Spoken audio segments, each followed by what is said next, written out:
Welcome to the Wisdom of Show. I'm your host, Simon Bowen, and every week I'm speaking to the world's greatest leaders, thinkers, and entrepreneurs about complex issues and impactful leadership.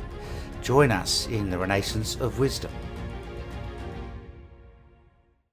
Well, welcome to the Wisdom of Graham Skroo Turner.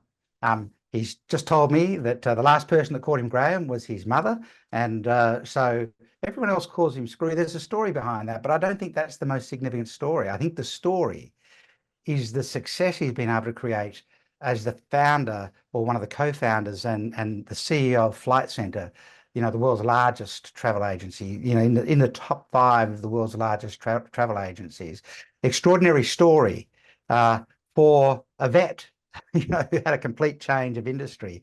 And as those of you that are regular watchers of the show, that my purpose for this is to really challenge us to think about wiser leadership, better stewards. Business is one of the most powerful forces for good on the planet in the hands of the right leaders. And how do we pass on that wisdom to the next generation of leaders in a world that's full of tips, tricks, hacks, shortcuts, impatience?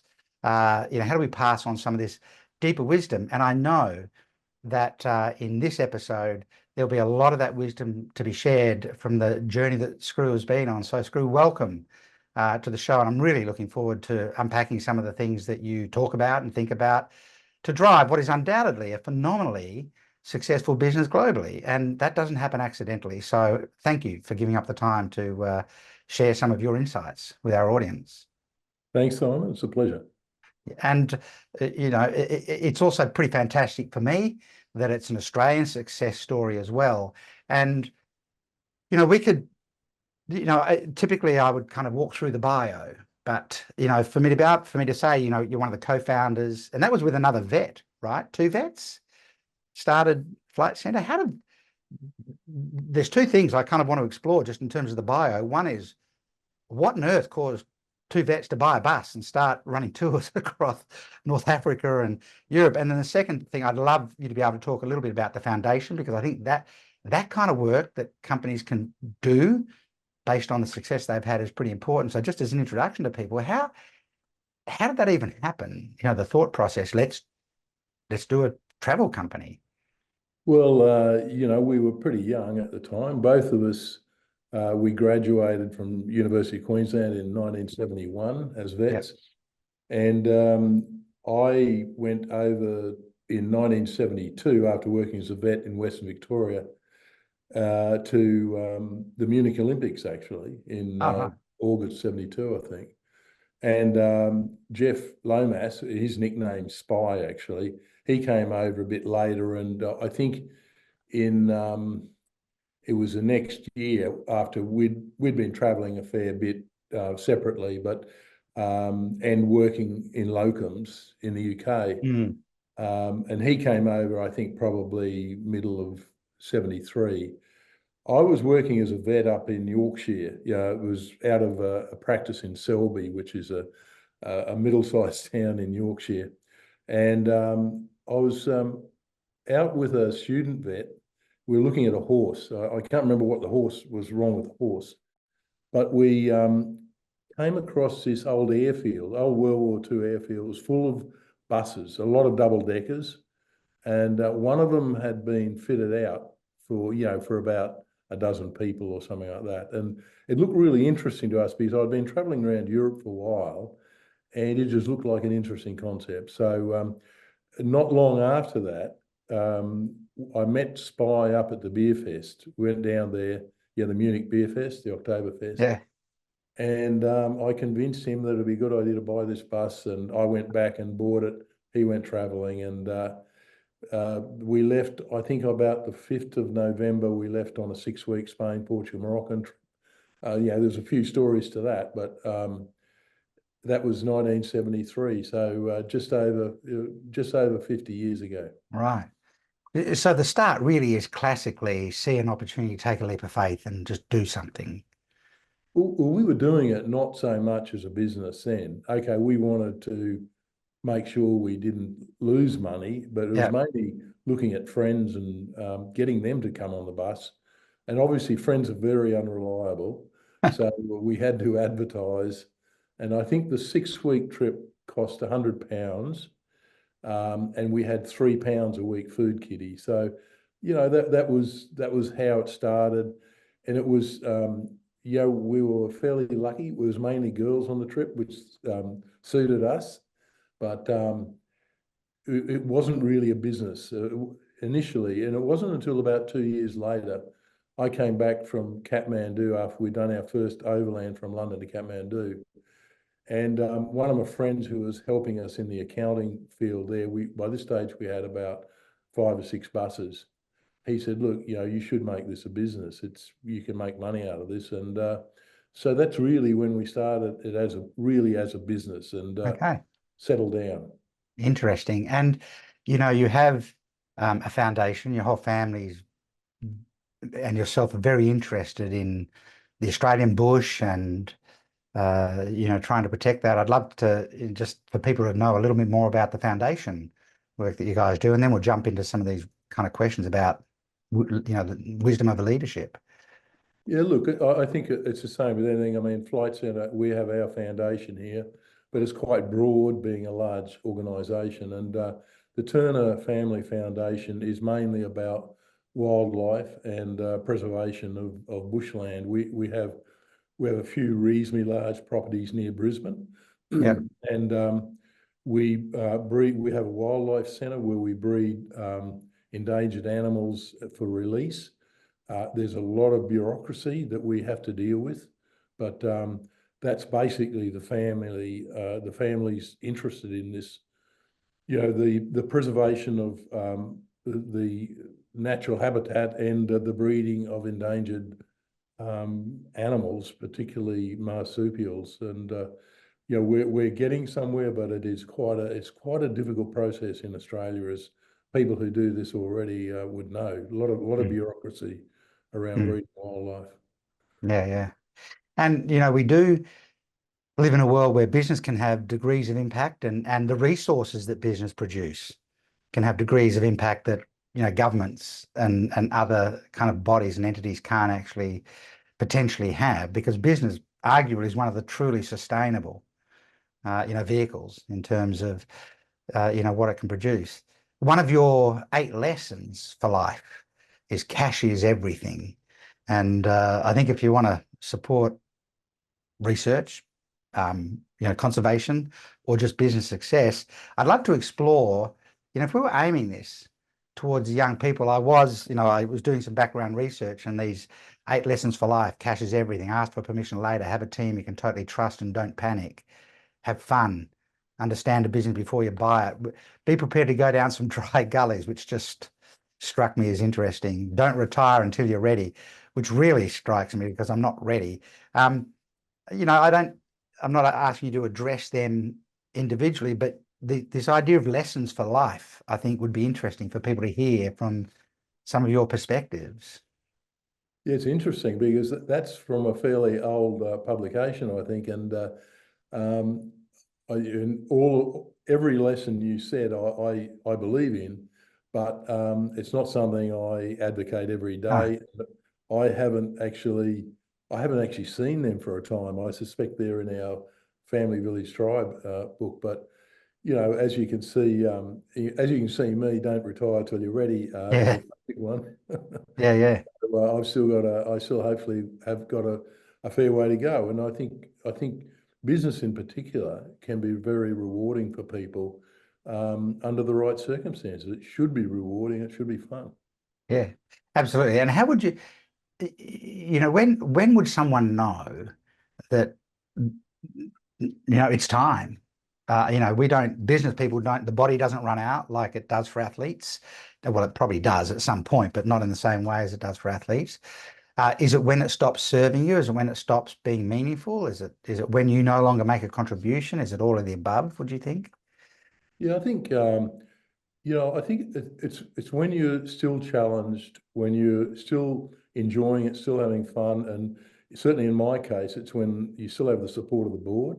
You've got to understand very clearly when it's time to move on yourself, and not necessarily rely on your relatives or your public board to tell you, look, it's time to go. And let's hope we can do that when it is time. And I'm sure you get plenty. I'm sure I'll get plenty of advice, but hopefully I will know anyway.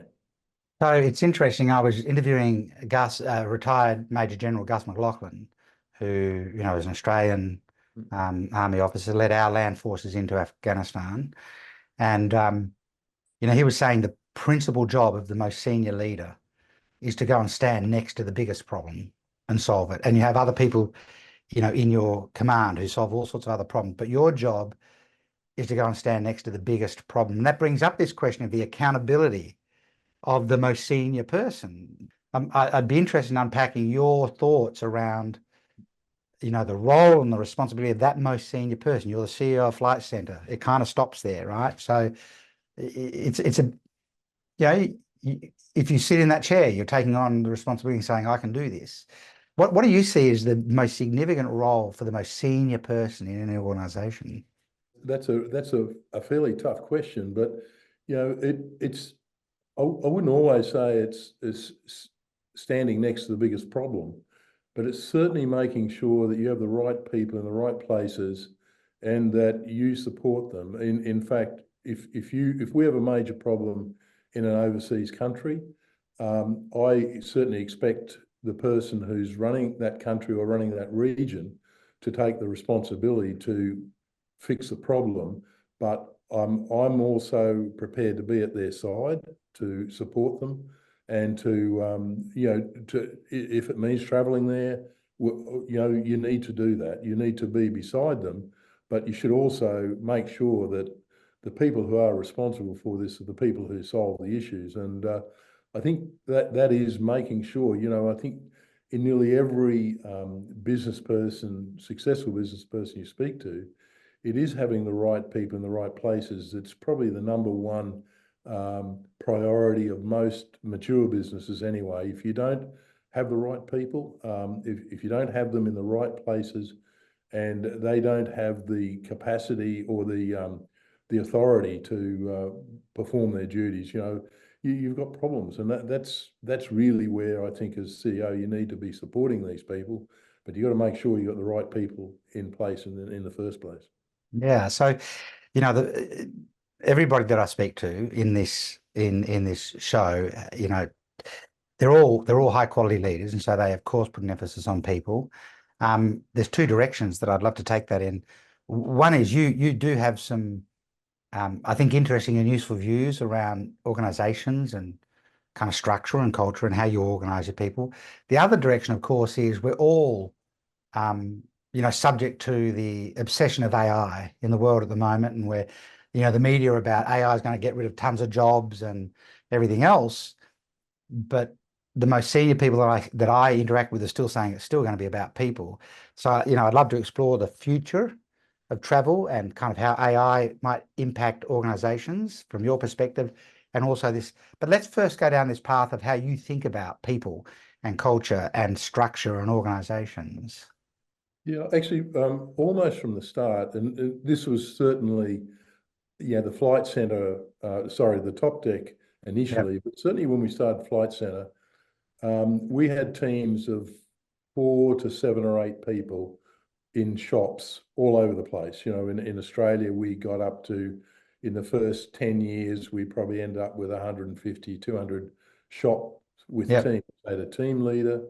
They generally had a 2IC or an assistant team leader, and they had 4, 5, 6, 7 other salespeople.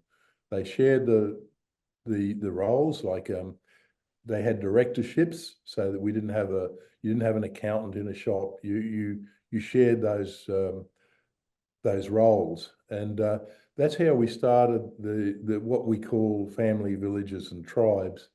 Nigel Nicholson, who was, I think, the London School of Economics in about the 90s, he basically said you can take the people out of the Stone Age, but you can't take the Stone Age out of the people. And what he meant by that, and I don't think I'm putting words in his mouth, is that humans for hundreds of thousands of generations have lived in families and villages and tribes.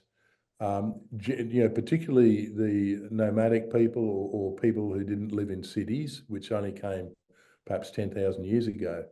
And so people have a human need to work in a team. Now, the team is, to us, it's your family.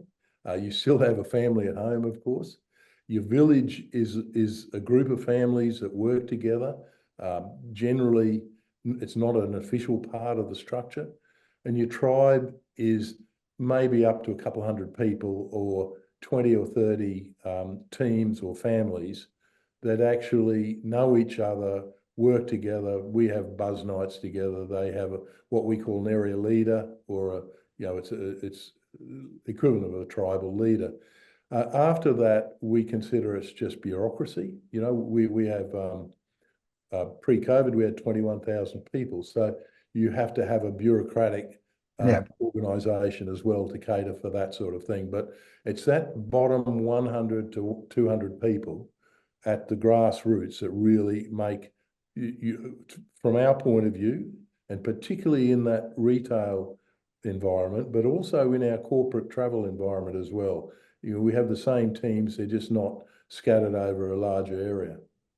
Yeah, so that family, villages and trust. So, bureaucratic organizational structures and design is often functionally anchored by lines of process and reporting and things like that. So the family, villages and tribes is not, it's connection based rather than functionally anchored. Is that a fair kind of assumption? Very much so. Yeah, it's part of the business, and the business, say 100 to 200 people, it'll be the same business essentially that they're doing. Obviously, in support services, it makes it a little bit harder because people have different functions and that. But with 20,000 people, we're back to 15,000 people now. Our basic structure is we have 4 divisions, and and those divisions are in 4 regions. But that's essential bureaucracy rather than the way people and teams work and families work together. And do you is it intentional, or does it just happen organically that these families and villages and then tribes kind of form an identity of their own within the business, or you don't want that to happen, or you do? That's a good question, but generally, if you look at the 4 divisions, it's our corporate businesses, our leisure businesses, our supply businesses, and what we call global business services. Yep. And in each area, we have different brands. For example, we have the Flight Centre brand, we have Travel Associates in leisure, and other brands, and they all will have they'll have a different look and feel. They'll have a different focus. One might be more like a luxury brand, one might be a mass market brand, and they have ways of working and functioning that will be different from each other, but the overall structure will be very similar in each brand and each division. So, that's the simple way of saying it, I guess. Yeah. So leadership is obviously, the quality of leadership.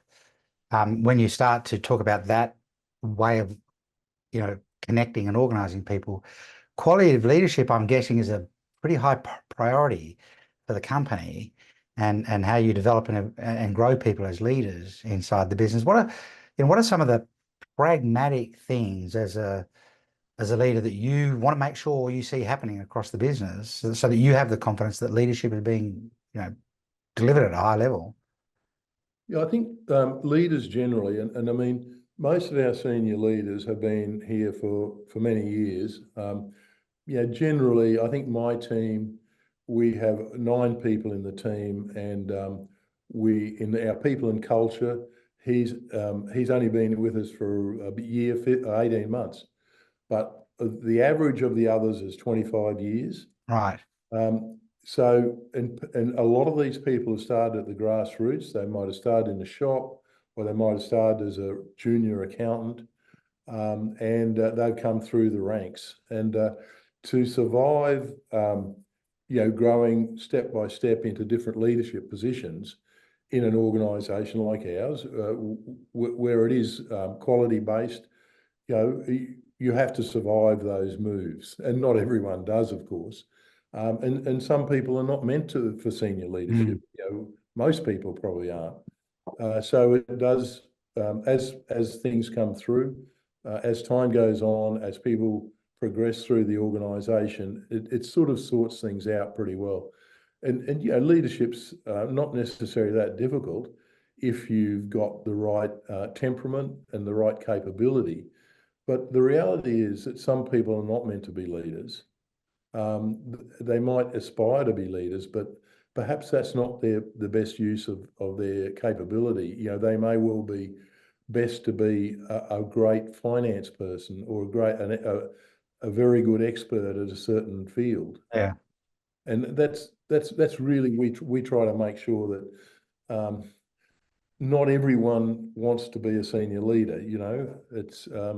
It's not possible, and not everyone's suitable for it. Yeah. It's, there's a pattern that I think keeps emerging, when you look at, for the longest time in the corporate world, people used to, quote, Jack Welch and General Electric, but what no one ever spoke about was he had that same corporate team around him for 15 or 18 years. And, Virgin and Richard Branson, but he's had some of the key people around him for a long time. And, Michael Chaney in Australia with the Wesfarmers Group but he had a lot of the same people around him for a long time. And there's this pattern of longevity of once you've got the right people in, they tend to stay. And I think we live in a world where, there's this belief that you can be a great leader across any discipline and parachute in and out and be there for 3 years and move. I mean, maybe it's just not even long enough for the organization to come to know you and trust you as a leader. It is interesting that I see this pattern of long-term leadership teams just being together. Yeah, obviously, if you're a tech startup, it's you don't have the time. You might be a unicorn in 3 years. Well, that's a totally different type of organisation, and you can see there's a lot of failures in that, just as there are a lot of successes. Yeah, absolutely. So let's talk about I mean, AI, the world is losing its mind over AI at the moment. I don't know that any of us really know where the future is going to be with that, because it moves so fast. I am interested in the intersection of AI and people and employment and contribution, and your views on where you think some of that might land in terms of the role of people and companies. Yeah, it's a good question. And, obviously we're starting to use AI in some pretty basic stuff, like rerouting emails, rerouting inquiries to the right place, to people who can handle them, and all this sort of stuff. Pretty basic stuff by AI standards. And there's no doubt that AI is going to be a useful help to us in the future. How far that goes, and how, you hear some warnings about AI going too far and that sort of thing. We're not sufficiently down that track that we can say, well, this is a threat. At the moment, it's a very useful tool for us where we're using it, but our use of it is not that sophisticated at the moment. It's more in our corporate travel areas where we can, basically AI can help predict what the needs of our customers are and direct them to the right place, that sort of thing. So I honestly don't know. I think it's, when you listen to some people, it sounds a bit scary. And I just don't know whether it's going to turn back on us, and we're going to regret some of the things that AI does or not. But what we see at the moment, at a reasonably basic level, it's a very useful tool, and businesses that don't get involved and don't use it for a lot of their processes that it can do brilliantly, I think we'll lose out. And that's where we are at the moment too. Business is a full contact sport, and so everyone's trying to get a competitive advantage. And if your nearest competitor is using AI way better than you, they will automatically get an advantage. I'm very interested in the environment and climate change, and I was interviewing a climate change scientist, an American lady living in Sweden, and we were having a conversation about AI, and she said, climate change, the carbon in the atmosphere will get us before AI does, as a species. Like, let's worry about some things that, might even be a more, clear and present concern. Now, I know there'd be lots of different views about that, but, for me, the way to view it at the moment is it's a really useful tool. Do you see a time where your marketplace, so your clients, would be happy to deal with a bot and never have to interact with a human at all at any point? Or in the nature of your business, is there always going to be that need where a human wants a human? Yeah, it's an interesting question. I mean, already a lot of our business is done, for example, our corporate business, and obviously a lot of people book their travel online directly with the airline. So they do a lot of it semi-automatically anyway. That's not AI, of course. But there's no doubt that people who want to book purely online are not really our customers now. If that's all they want to do, we have people behind our online booking systems and that, even if people are mainly doing it themselves, and if nothing goes wrong, and if the system can handle it, and this will be the same with AI to a certain extent. There are some processes that AI will probably be able to do from go to woe and be able to cater for everything. But there's, from our point of view, generally the businesses that we're in will need a person behind the system. This is the next 5 or 10 years. I've got no idea what's going to happen after. So, you must have seen enormous change in the travel industry over, as you said, 50 years. And the challenge for business really is always market relevance. A species becomes extinct when it fails to adapt to the environment. And so for Flight Centre to have had the success, you must have, I don't know whether they're tangible or it's just the way you think or the way your team thinks, but you must be constantly checking relevance and thinking about what do we do next to be amongst the most relevant in the marketplace. I'd love to explore that kind of line of thought a little bit, because no one can sit still, right? And AI is a good example. It's changing the world. What do we do to stay relevant? Generational change. People have a different expectation today than they might have done even 10 years ago. What are some of the things or practical kind of points of focus or things that you're doing so that Flight Centre is always kind of relevant to the marketplace? Yeah, it's a good point, a good question. And the answer is not that easy. For example, when we started in 1982 with Flight Centres in Australia, which was basically, we were what we call discount airfare specialists. We were what they used to call a bucket shop. And we would sell discounted airfares. Now, it was reasonably primitive there. You used a phone to ring up the airline to book. You used a book called the OAG to check to check what flights were on and what days they left and all this sort of thing. That obviously became computerized, and 10 or 15 years later, you did a computer to do that. Then, it became online. You could do online bookings as a customer. So things change fairly gradually. You've got to make sure that you remain relevant, of course. And some travel agents or some startups went purely into the online, and you could argue people like Expedia or Booking.com, where we tended to stay more in the people-backed. Now, you still need an online presence. You still need a web presence that people can book directly online.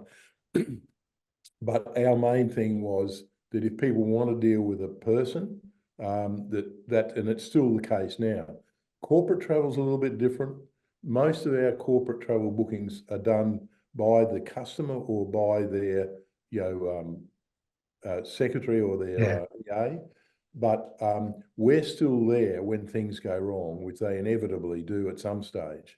So, it's a combination of things, but basically our business generally has been looking at, okay, that's fine. We need the top technology. We need really good technology platforms, but that needs to be backed by people who really know what they're doing and that can pick it up 24/7 when things don't go the way they should go. And but you are right. It is, things will change, and I don't say we stay ahead of the game, but we certainly make sure we understand where the game's heading, in the medium term.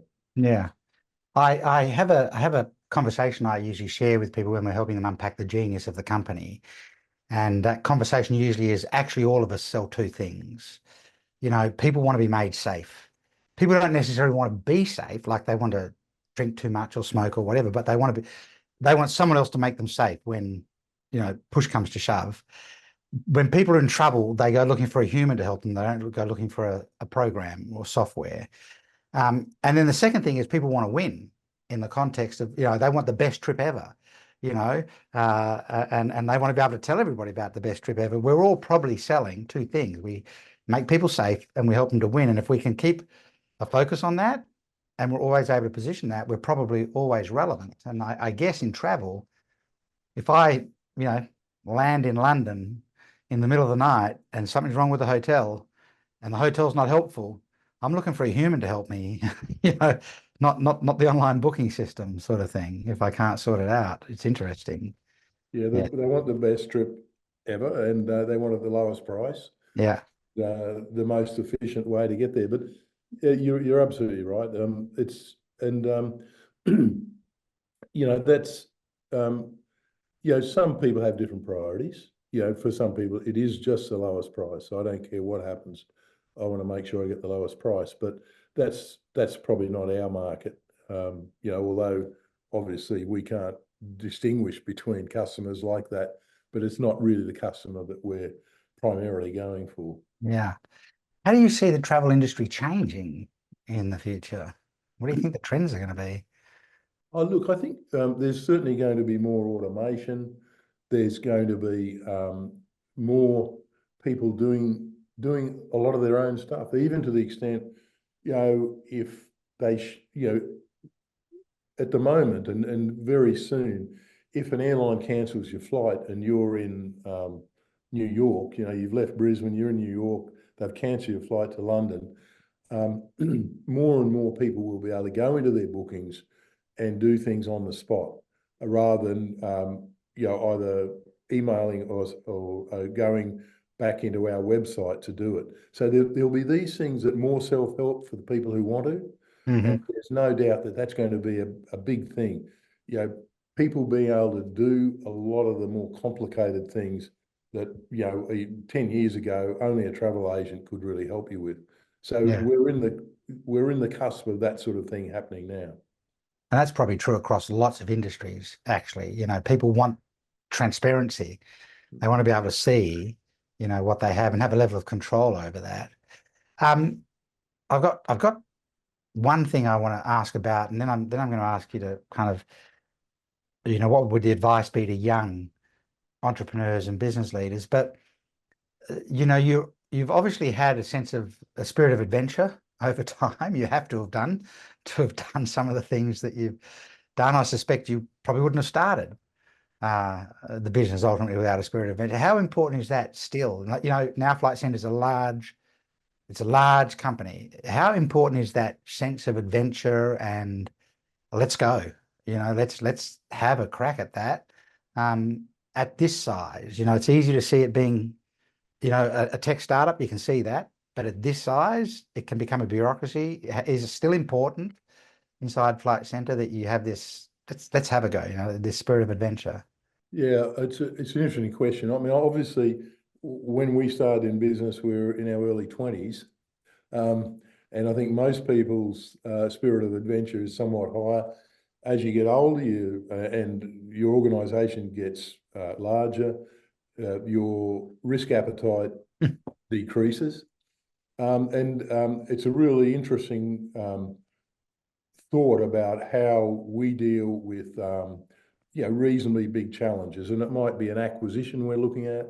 Yeah. It might be a new tech platform we're looking at, or a tech company that we're looking at acquiring. And you certainly, I can assure you, we've been bitten many times. We've stuffed things up, perhaps by not doing enough DD by maybe rushing into things. Over 40 or 50 years, this happens.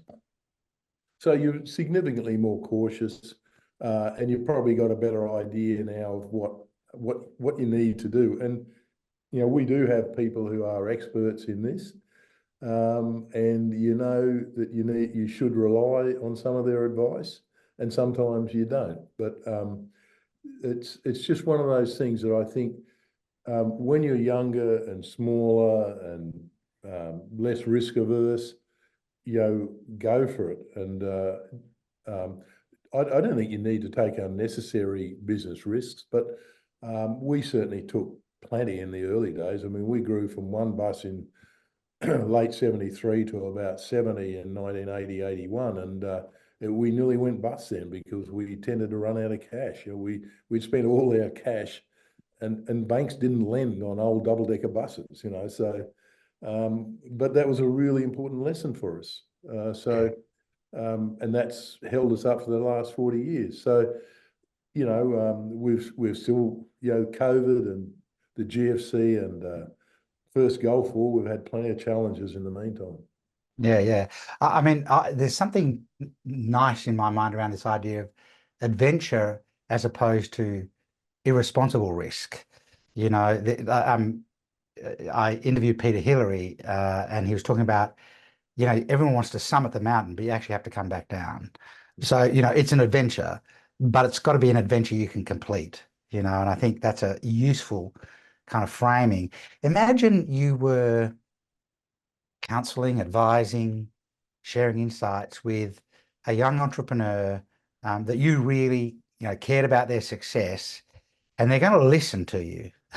So as we get older, that's not always the case, but they are going to listen to you, and you've decided you're going to try and distill the three things you really want them to keep in mind, no matter what, to try and be successful. And this question's without notice, so I know that I haven't kind of given you lead time to think about this, but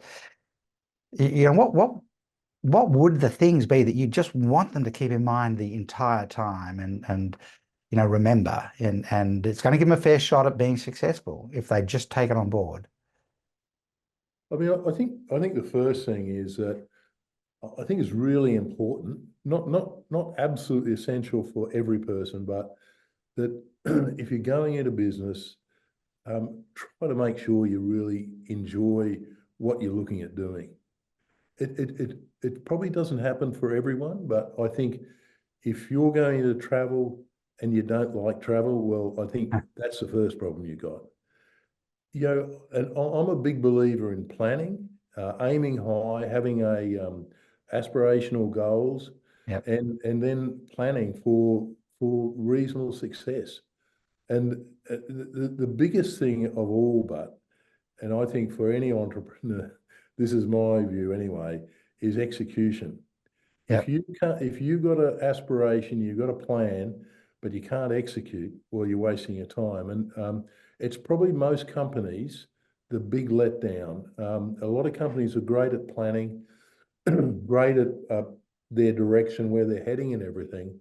I think the DHL guy, Alan, Yeah. what's his name? He says, execution is so important, and 90% of even if you've got a great plan, then 90% of that is execution, and 90% of execution is the people you've got doing it. And I tend to agree with him there. Yeah. So if I asked the reverse question and said, what do you see often as the reason when people fail to execute, would you say that they've got the wrong people, in the mix trying to do it, or are there other things that you typically see when you see a failure to execute? Yeah, I try not to look at failures, but too much. But I'd say perhaps their plan is, they're dreaming, or perhaps that they might have a good plan, and they don't have the capacity, or they don't have the people with the capacity to execute. But there's certainly plenty of poor plans around, I suspect, and that certainly will be, things that might seem like a really good idea don't always work out, and Yeah. just might mean the plan's not good. Yeah, and there is a need to filter fast before too much resource has been burnt trying to find that out. And I have a long history in project management, and repeatedly I hear myself saying to people, most projects go off the rails at the start. It's like a golf swing. If they're 3 degrees out at the start, they're 100 degrees out kind of at the end. And that early stage of, does this even make sense? And can we make it happen? Are we willing to go hard to make it happen? There's a whole bunch of questions at the start. I'd love to ask, just to wrap up, um, people to get to know you a bit better. I have some fast questions. These are not related to business. They're just, what do you think about? And I'd love to ask two or three of them, and then thank you for the time you've given us. Right. If you could, you're obviously a thinking person. If you could have sat inside any major conversation in history, fly on the wall, and you got to watch the conversation as it unfolded to arrive at whatever the outcome is of that conversation. What is that conversation you would love to have been able to observe while it was happening at any point, any conversation? Well, this is a tough question, ad-libbing, but I mean, I would, I have this thing about COVID and how decisions were made to do lockdowns during COVID, particularly when people were, and if you see who's sitting around the table, I'm talking about in Australia, you've got the Premier, you've got the Chief Health Officer. Who else have you got around that table? And what is that conversation going? Because to me, just for one little example, locking down the whole population, when, as we know, it's only people, old people, or maybe like me, and sick people that really do have a problem, a really bad health problem with COVID. So how do they justify what they did then, or what they locked down? Was it the political guys behind saying, look, lockdown's a great idea because we'll get the votes and that, or was it the chief health officer, or what was their economic advisors saying, their business advisors? So that would be one, but maybe I'm a bit too bitter and twisted about that. But I'm trying to think of other things. I reckon it would have been amazing hearing Einstein when his theories of relativity first came out, Oh, because people would have to say, this is bullshit. What you're yeah. talking is nonsense. You can't have that. And so the reaction around that would be another thing, going back 100 years or more. I mean, you're speaking to. I'm kind of fascinated with Einstein and just how he even thought through what he thought through without any ability to model it or produce it. It was just mathematical processing to arrive at the general theory of relativity that then stood up for decades since. And it's wild. And he's still being proven right most of the time. Correct. Well, we have to get into quantum physics to actually find, Yeah. places where we can break it. And, I think it's an interesting observation when you talk about COVID. A lot of people measure the network they have by how many contacts they have, but an equal measure of the quality of your network is the number of perspectives it brings to you, and so when you're having a big conversation, do you have all the perspectives, at the table that you need to have? And then who's the person that can make sense of that and hold that conversation together and almost facilitate a deep and meaningful conversation? If you could travel to any time in history for whatever reason, what would that be and why?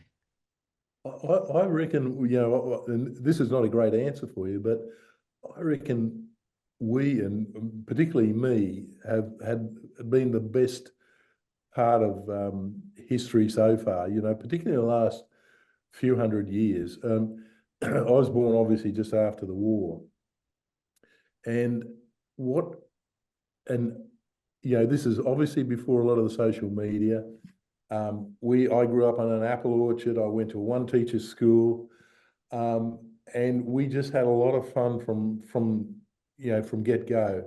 And then we go to university. We're out of care in the world. We spent 5 years there, basically having fun. Yeah. And so I reckon we're the luckiest generation of all.